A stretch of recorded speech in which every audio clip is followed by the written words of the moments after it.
All right.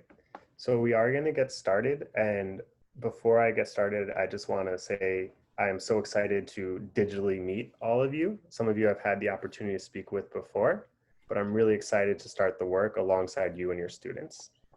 Antes de empezar, quiero solamente decir que estoy muy emocionado de conocerlo virtualmente. Sorry, I've missed the last part. Yeah, I'm just really excited to start the work. Y estoy muy emocionado de comenzar este trabajo con ustedes. Perfect. And before we get started, there's some technical things that we want to get set up. Y antes de comenzar, hay algunas cosas técnicas que queremos hablar con ustedes. So it's very important that we build an inclusive community, and part of that is making sure that people have access to both Spanish and English translations. Es muy importante para nosotros crear una comunidad inclusiva y para eso queremos asegurarnos que todo el mundo pueda tener acceso al idioma que ellos necesitan. So we are going to go through this slide, and Yamil is going to translate in Spanish. Vamos a repasar esta pantalla y Yamil va a repasar el contenido de esta imagen. But before we enable the interpretation services, we need to stay in the screen. So if you don't see the globe, that is okay for now.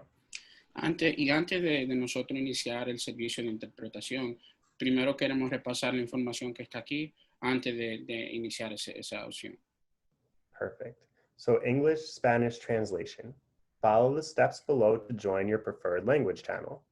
Para traducción de inglés en español, sigan los pasos a continuación para unirse a su canal de idioma preferido. Step 1, click interpretation. Primer paso, haga clic en interpretación. Step 2, click English or Spanish. Segundo paso, haga clic en inglés o en español. Step 3, click mute original audio. Y el tercer paso va a ser de silenciar el audio original. And the globe is not visible yet because we didn't start the interpretation services. So we were just going through the steps. I'm now going to enable it, but you're not going to be able to hear Mr. B. So I'm going to enable it and then read through the steps one more time. So, quizás no vieron el icono del globo porque todavía no se ha iniciado el servicio de interpretación. Ya lo vamos a iniciar, entonces cuando se inicie el servicio no van a poder escuchar a Mr. B, pero ya casi lo hemos iniciado. Perfect. Okay, so English, Spanish translation. You should now be able to see the globe, so please follow the steps below to join your preferred language channel.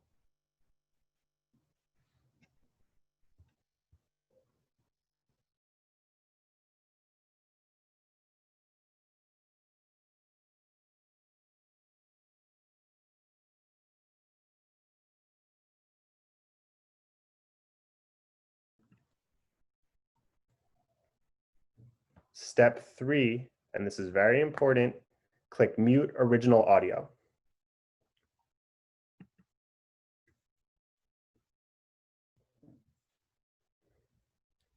So right now, everyone should be in the correct channel. Please, we'll give about 30 seconds to make sure everyone is in the right channel and they can only hear either Spanish or English. If there's any issues, please put it in the Q&A.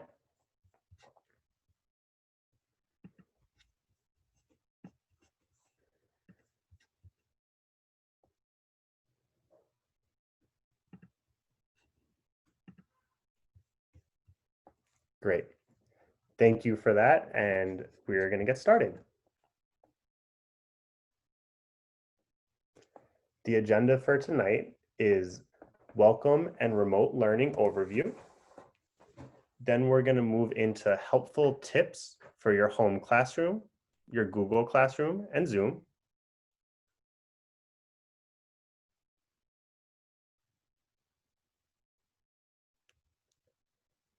Then we're going to talk about important school updates for remote learning.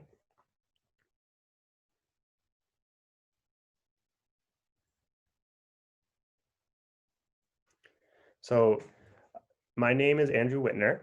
I am the school leader for the middle school, and I sent out a letter earlier this summer, but for those of you who may not have read it,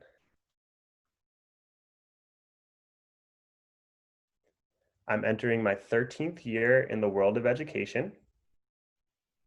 I've held roles as teacher, instructional coach, and assistant principal.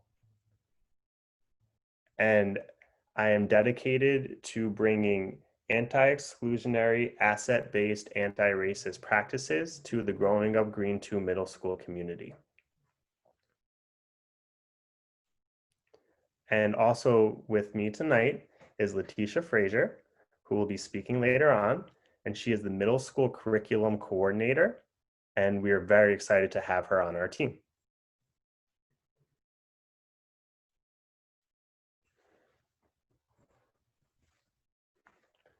Before we jump into the meat and potatoes of tonight's session, I wanted to ground us in 3 guiding quotes.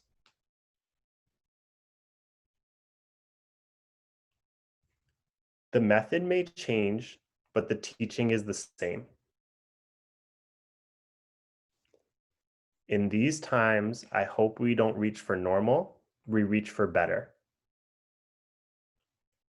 The times are uncertain, community is not.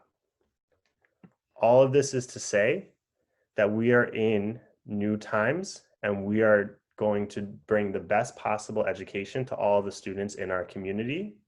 And we are going to hold our community close, and we're going to work in collaboration to provide the best educational and social emotional experience possible.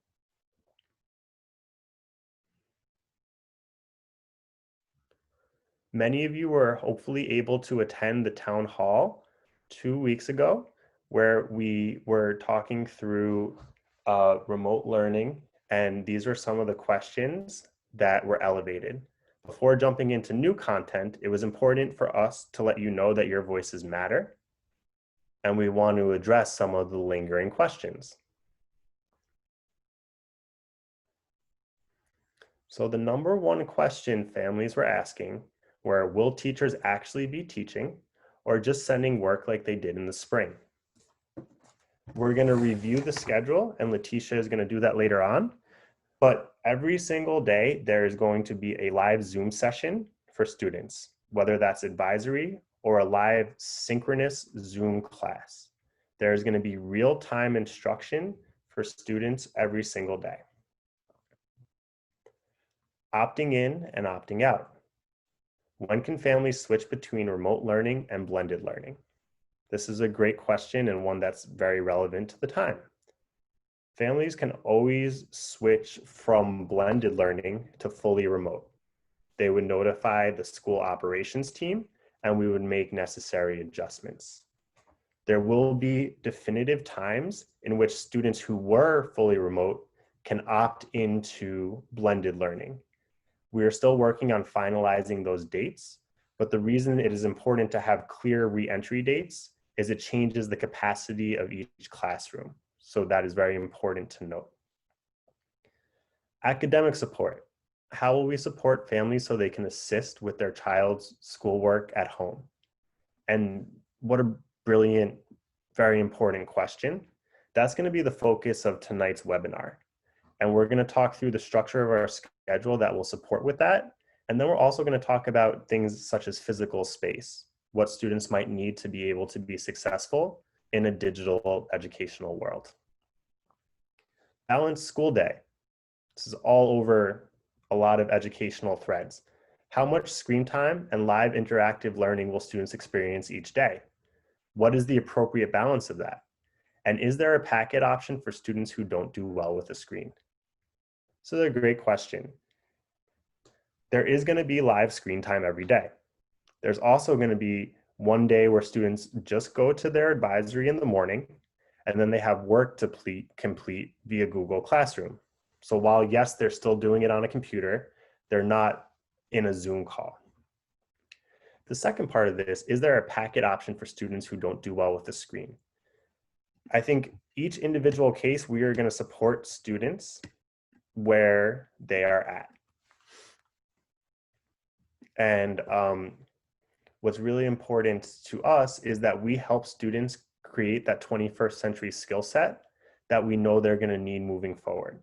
So our goal is to support students where they are and then create a plan so they can become more comfortable on the screen. And that will come through, your teachers will be supporting you with that, and your advisors. Support services and IEPs. How will students receive their services? When we go through the schedule, we'll show you different places in which we want to ensure that students are getting the services that they are entitled to and deserve. Cohorts. How will students be grouped? So I'm going to answer that just in terms of remote learning. And our classes are heterogeneous. We believe, again, in fighting against exclusion to create an inclusive environment in which everyone feels safe. Physical activity. This is a big one for me because I love physical activity. How will the school incorporate PE and movement?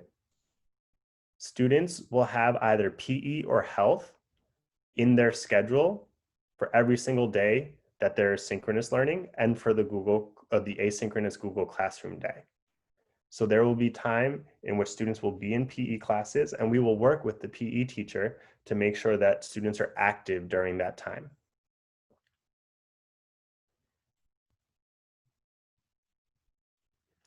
And with that, I'm going to toss it to Erin Acosta, and she is going to answer some questions on this slide. Thank you very much, Andrew, and welcome families. Thank you for being here with us tonight. So a big question that we received from our town hall back on August 12th was about childcare. And does the school have plans to help families with their children when they're not in school, the days when children are learning at home remotely? So I want to share with you, the Department of Education in the City of New York has just launched their New York City Learning Bridges program. This is open for all public school students in the City of New York. As a charter school, you are a public school student. The information is here. You can express interest in being in the program. So right now they're sending out a form to families, a survey to figure out how many families need this service. And then the Department of Education will be in touch with next steps. So in this slide, and we will follow up giving this to all families via email, there is a DOE survey that you should do. They're going to ask for your child's name, the grade they're in. They're going to ask for the school. So it's going to ask for your school district. So you go to school in Queens, your school district is School District 28, and then you will select Growing Up Green Charter School 2. And then if you want to learn more about the program, we also have the DOE has a website about it. There's a page on their website about the program. So we will follow up and share this information with families via email. We heard you, we understand. Obviously right now, due to the pandemic and the CDC and DOH guidelines, we are unable to have all students in the building together. So the city is trying to build bridge programs for those kids so that they have a place to go. Thank you, Andrew. I'll toss it back to you. Thank you so much, Erin.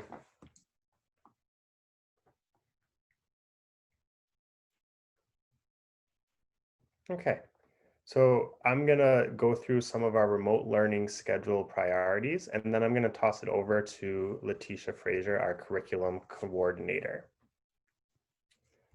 So our remote learning schedule priorities were live interactions, both whole and small group.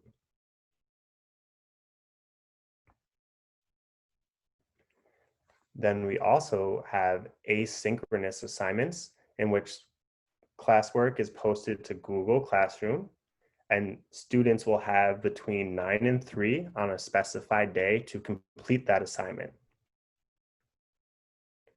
We also wanted to prioritize student and teacher connections. Therefore, we have several times throughout the week in which small groups are created to work with teachers, and we have daily advisories in which small groups of students will be working with teachers as well.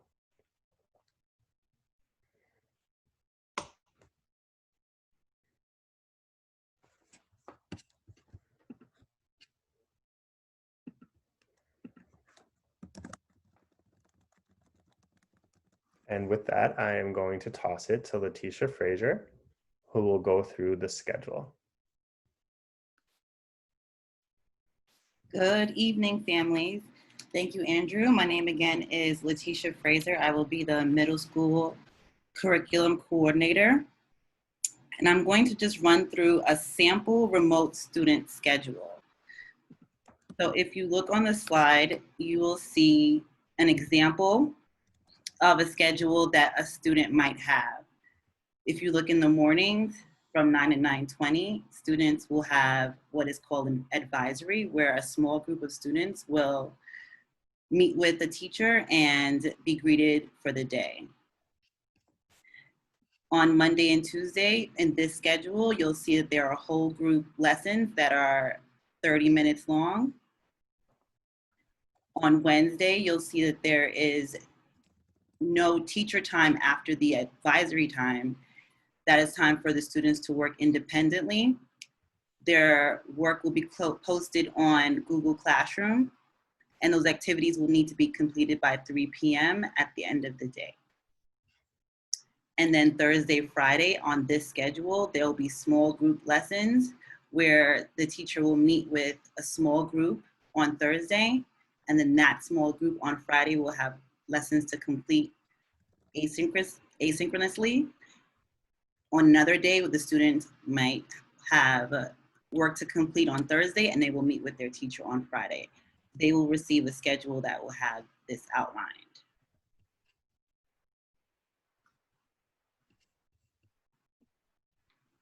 So here you'll see an overview of our instructional models. We have the whole group, which is live. Those will be, like I just said, on Monday and Tuesday for 30 minutes. They're on Zoom. There'll be no additional assignments and learning happening in class. They'll be in class during those times, or virtually in remote classrooms. On Wednesdays, they will be Google Classroom. Their assignments will be posted at 9 a.m. and they'll be due at 3 p.m. And then Thursday, Friday, there will be 30-minute small group live sessions.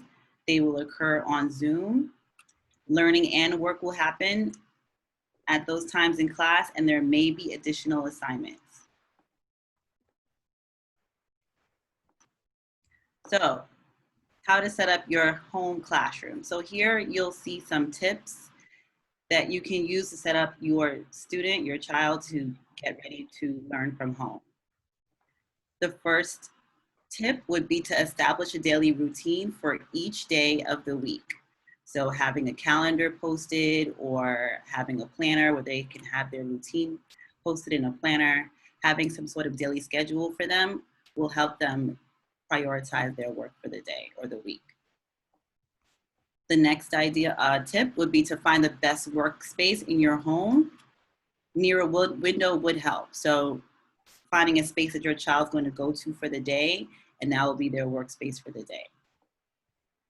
Next, prioritize comfort, but be flexible with your family.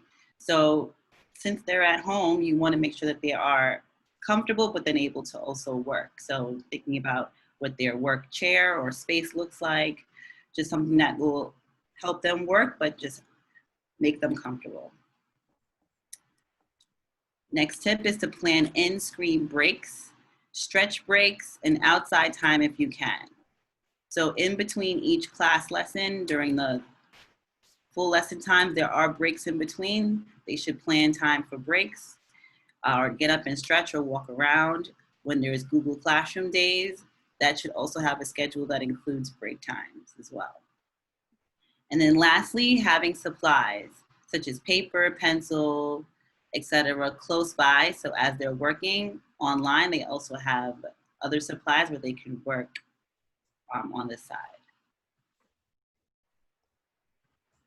Great. Yep. Sorry, go ahead, Letitia. No, I'm just gonna pass it back to Andrew. Great. Thank you so much, Letitia, for that. And just to take a quick break, please note that there is a Q&A button on the bottom of your Zoom screen, and we have folks who are working to actively answer questions. So if you have questions as we're going along, please feel free to put them in the Q&A. I also would like to note that we are going to make the recordings and the slides available after this presentation, so you can have it as a resource moving forward.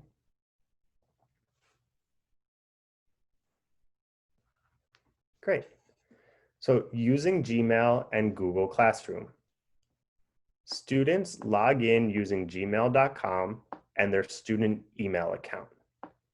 If a student is not aware of what their email account is, that will be communicated to them in the upcoming days by their advisor. In order to access Google Classroom from their Gmail account, they are to select the waffle icon, which is 9 dots. Students should check Gmail and Google Classroom daily. This is how we will be communicating most regularly with students. So it is imperative that they check it daily. As we're moving into middle school and content gets heavier and heavier, I would push students to check Gmail at least twice a day because there might be updates during the day as well. This is going to be the home location for messages, links to Zoom so you can enter the class, and also assignments.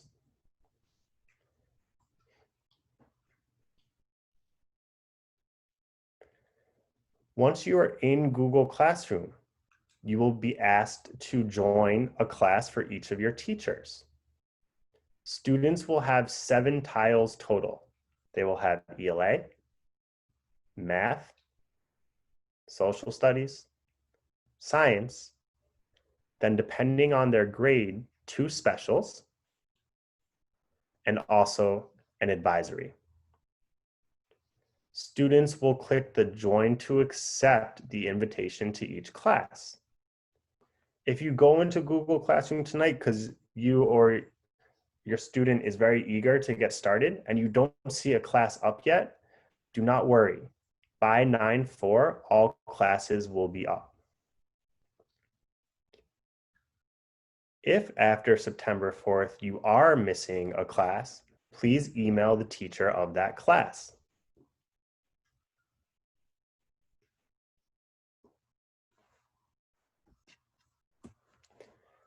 Navigating Google Classroom. Once you have added the class, you will click on that class tile to access the assignments and the information for that class.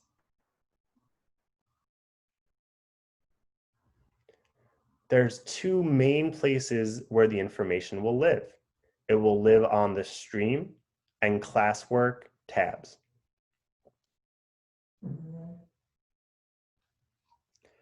The stream tab is where teachers will communicate with your class and post assignments. You may also be asked to post responses to questions asked by the teacher. Please check the stream daily. The classwork tab shows all assignments for a class so you can check to see what's due and what you've turned in. I will say it is very, very important that when you're in the classwork, when you are done, you hit turn in. If you do not hit turn in, it does not notify your teacher.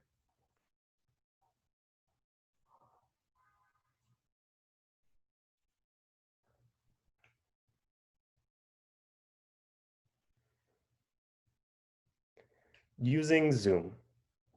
Zoom is used for live whole and small group classes on Monday and Tuesday, and again, the small group classes on Thursday and Friday. It will also be used for advisory and the flex period in which students will receive support services. Those of you who may not be as familiar with it, Zoom is a live video conferencing tool. The links to access Zoom will be included in students' schedules, which will be sent to students within the upcoming days.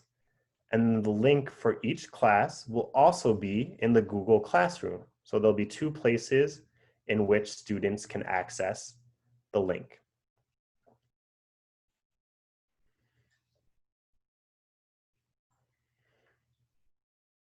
Zoom tips. And this is very important to make sure that the digital classroom runs smoothly. Be in a quiet place if possible. If that's not possible, Communicate that with your teacher. Log in a few minutes before class to make sure your Zoom is working. Bring a notebook and a pen or pencil. This is a big one as well. Follow school expectations. The Zoom classroom is still that. It is a classroom, and expectations are going to be required. Keep video on, but sound off, unless you are participating or sharing. If you are uncomfortable with your background, feel free to use a digital background. Advisors will support with this. And here is a visual representation. When you click the red line through the microphone, that means that your sound is off and no one can hear you. It should remain that way unless your teacher asks you to unmute yourself. To start your video, so your teachers can see your face and see if you need support or if you have a question, you would click the line through the video camera that says Start Video to turn your video on.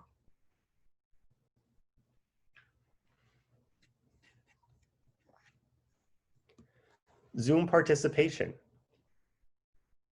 Just like in any other classroom, our expectation is that all students are participating in the digital classroom. To raise your hand or provide another reaction, click Participants at the bottom of the screen. Choose the reaction you'd like to give at the bottom right.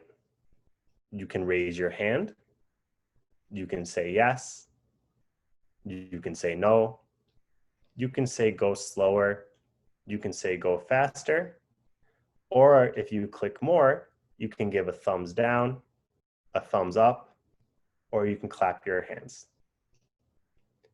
If the teacher asks you a question, or if you have a question related to what is being taught, click chat at the bottom and then type your message and press enter. This is the easiest way, in my mind, to get the teacher's attention while they are teaching.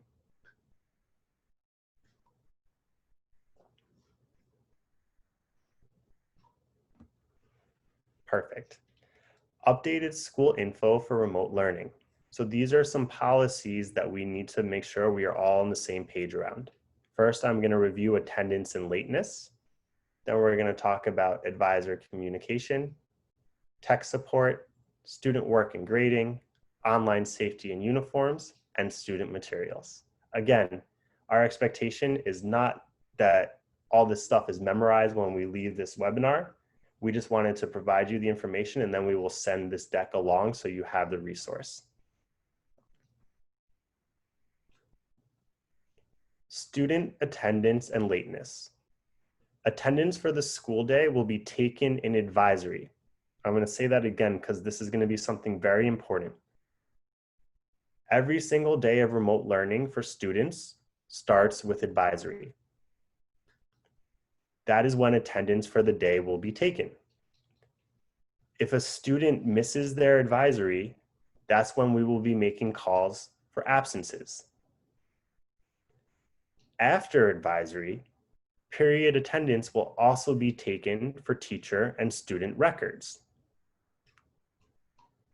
If you miss advisory and then you come to a period later in the day, you will be marked late to school. If you are late to school, you must email the operations team, which would be Ms. Persuat, Ms. Escano, Ms. Liriano, and Ms. Tavares, to be marked tardy and or present.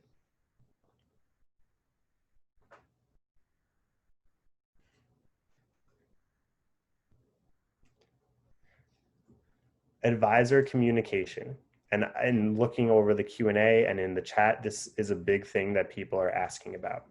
So each student is going to have an advisor. Advisory is a small group of students working directly with the teacher, again, daily, first thing in the morning, to provide support and to build community. Advisors will reach out in the coming days to establish connection with each student and family. They will create weekly communication plans with each student and family, including text, email, standing phone call, etc. The advisor's role is to be a support for the student and the family, not only in the class that they are teaching, but in all of their classes.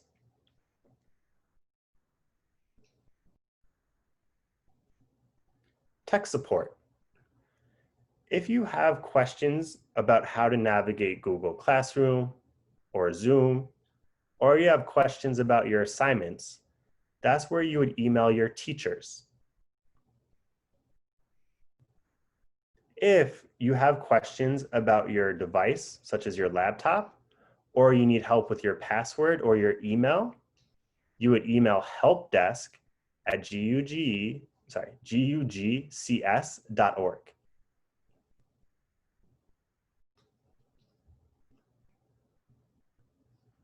Student academics and grading. This is a big one, and I know this has been, a lot of people have shared their opinions about this, and we appreciate it. Students are expected to attend all classes. They're expected to attend all advisories, all of their synchronous Zoom classes, and on the day where they do not have Zoom classes, they are expected to turn in all of their work by 3 p.m.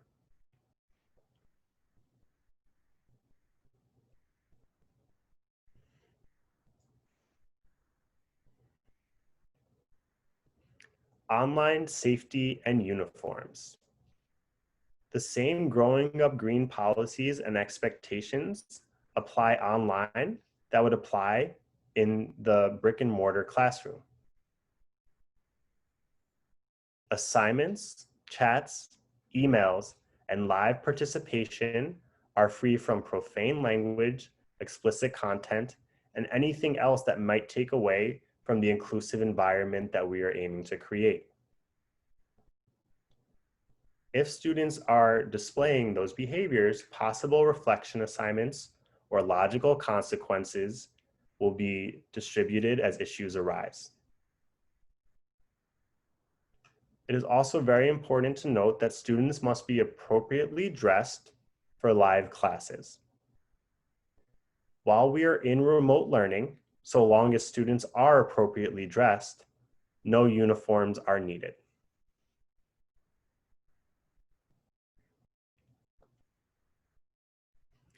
Student materials.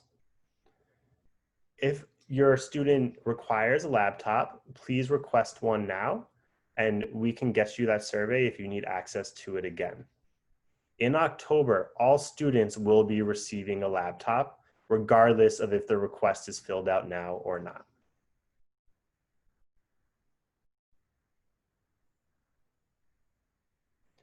Supply kit pickup of week 9-8. It's really important to us as a Growing Up Green 2 middle school community that we get students the supplies they need to be successful in remote learning. So the week of 9-8, and I'll go over this on the next slide, from 1 to 3 p.m., we will be at the school handing out materials to students that they can take home and use.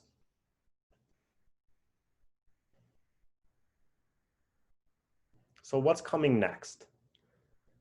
Please be on the lookout for an email from Growing Up Green 2 middle school leadership with your students' schedule. You will have in that schedule, you will see who your advisor is.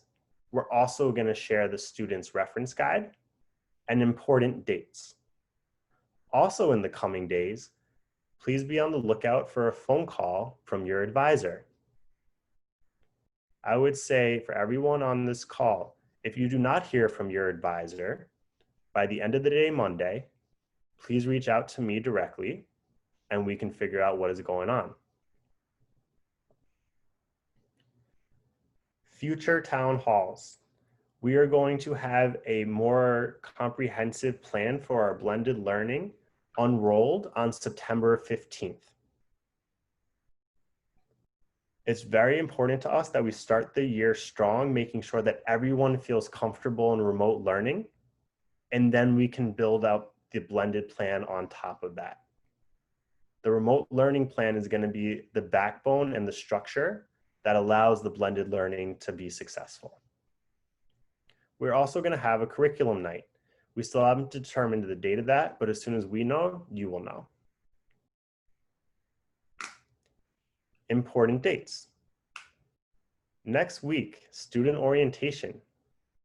So every student in this room, every family of a student in this room, students are going to middle school starting September 1st, and that is very exciting.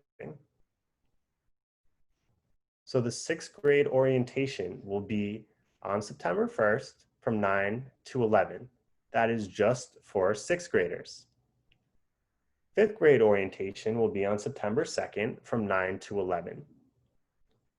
The purpose of these orientations is to allow students to feel the experience of logging into Zoom, making sure students can access their emails, making sure students can access their Google Classroom, and then to me, most importantly, so we can start to have some fun and welcome students to middle school.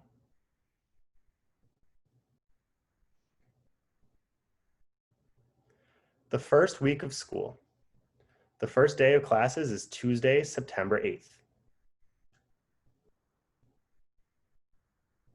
There will be a modified schedule during week 1. I'll review that schedule in the upcoming slides. During that modified schedule, supply kit pickups will happen from Wednesday to Friday, 1 to 3 p.m. On Monday, 9/14, we will start our full remote schedule.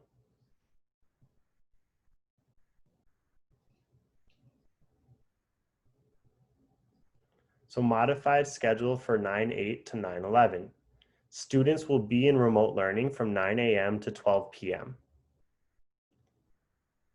The day will be inclusive of an advisory session, half of the students' normal class periods, and all of these days will be taught synchronously. Each day will end with a whole grade assembly. The purpose of this modified schedule is to start the school year strong and build community amongst advisories and amongst grades. On these days, students are invited to come to Growing Up Green 2 to receive a bag with school supplies from 1 to 3 p.m. It is very important to note that we are going to be very excited to see you, but we still must maintain social distancing, and masks must be worn in order to pick up materials.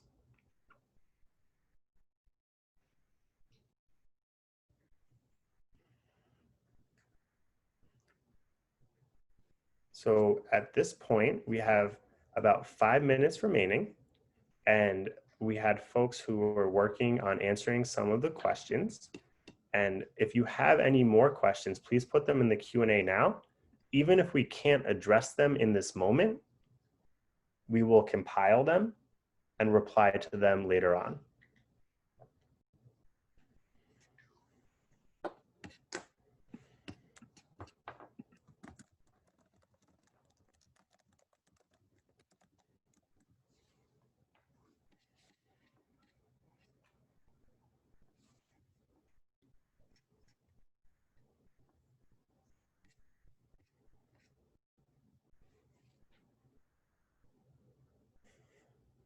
Great. So it seems as if all questions have been answered. I'd like to take a second and give a huge shout out to Shantae Robinson, who is the Director of Support Services, and Erin Acosta, who is the Director of Development, in supporting and answering your questions in real time.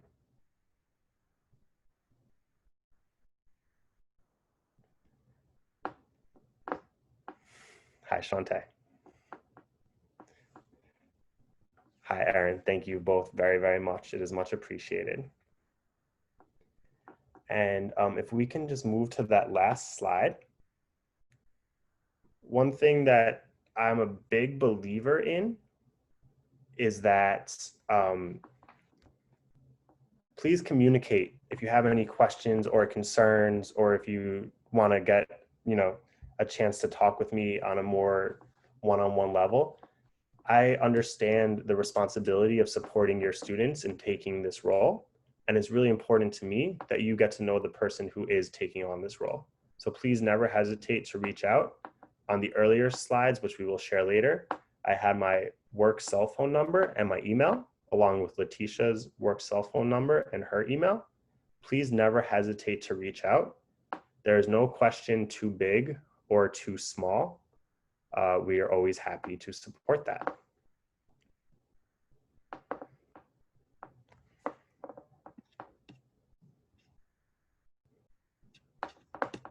Great.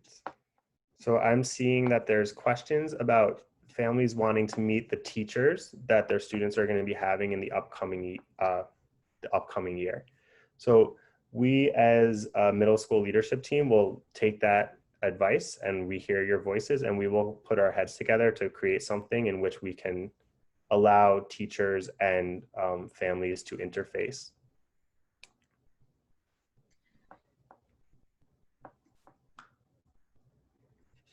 Mr. Whitner, there is one more question, if I may. Yeah, of course. Thank you. There is a question that states, are there other times to pick up materials if the time stated is not convenient? Great question. If you cannot make it during that time, please email the email that is on the screen now, and we can work something out to make sure that your student is set up for success, which is our #1 priority.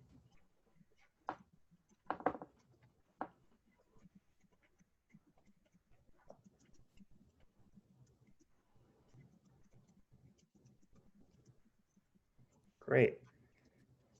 Thank you all very, very much for attending.